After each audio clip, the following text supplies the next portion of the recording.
एक चीज ध्यान रखना दोस्तों, काम ऐसा करो कि आपके साथ साथ आपके बॉस की भी जॉब जाए। संबंध उससे जोड़ो जो आपको कभी ना छोड़े, जैसे बिजली का तार। कामयाबी के पीछे ऐसे पढ़ो जैसे तारक मेहता का उल्टा चश्मा में जेठालाल बबीता के पीछे पड़ा। हरियाणा में पति पत्नी लड़ते भी हैं ना साहब, उसका भी काफी आनंद आता है। वो रोहतक में पति पत्नी की लड़ाई हो गई। अब वो अपनी भाषा का सौंदर्य होता है अलग अलग। वो पति पत्नी की लड़ाई हो गई, बहस होने लगी हरियाणा में। तो पति ने अपनी पत्नी से कहा, तू मने कुत्ता समझ रही है के? बोली कुत्ता नहीं समझ रही, परी भौंकना बंद कर दे। बहुत बढ़िया, बहुत। बेटी, माँ, पिता सबका संदर्भ आया तो मुझे अपने कहे हुए 4 मिसरे जैन साहब याद आ गए। जब अपने दम उड़ा परिंदा तब वो समझा पर का मतलब। जब अपने दम उड़ा परिंदा तब वो समझा पर का मतलब। घर लौटा जब थका सफर से तब समझा वो घर का मतलब। और सर से साया उठा पिता का, मुझ पे खुला शजर, कहते हैं पेड़ को कि सर से साया उठा पिता का, मुझ पे खुला शजर का मतलब। और बिटिया बड़ी हुई तो जाना मैं अनजाने डर का मतलब, मैं अनजाने डर का मतलब।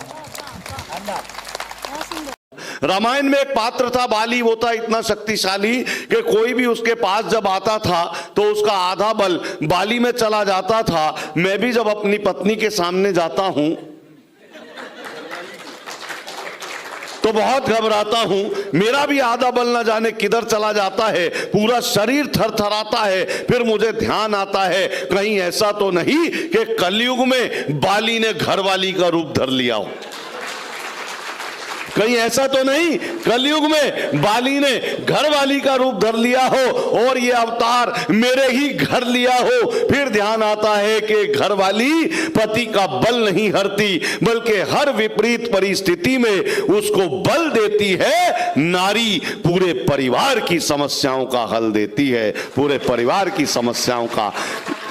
एक गधे ने दूसरे गधे से कहा, आज तक हमने बहुत अपमान सहा, मेहनत में हमारा खूब पसीना बहा, पर हमें कभी भी इज्जत नहीं मिली, पसीने की सही कीमत नहीं मिली। मगर इस बार चुनावों में हमें खाने को हरी घास मिली है, पहचान खास मिली है और एक ये आस मिली है कि हमारे समर्थक हमें हमारा हक दिलाने वाले हैं।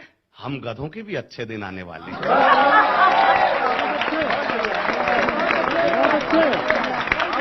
और देखिए बदलाव क्या हुआ, स्थिति कहां से कहां पहुंची। बदलाव ये है हमसे सब बात कर रहे हैं।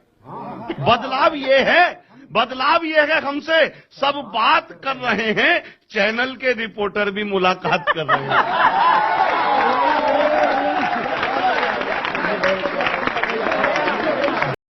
पत्नी के साथ सोया हुआ था। रात के 2:30 बजे अचानक शोर शराबा सुनाई दिया। दोनों की आंख खुल गई तो पत्नी ने कहा, देखो कौन है।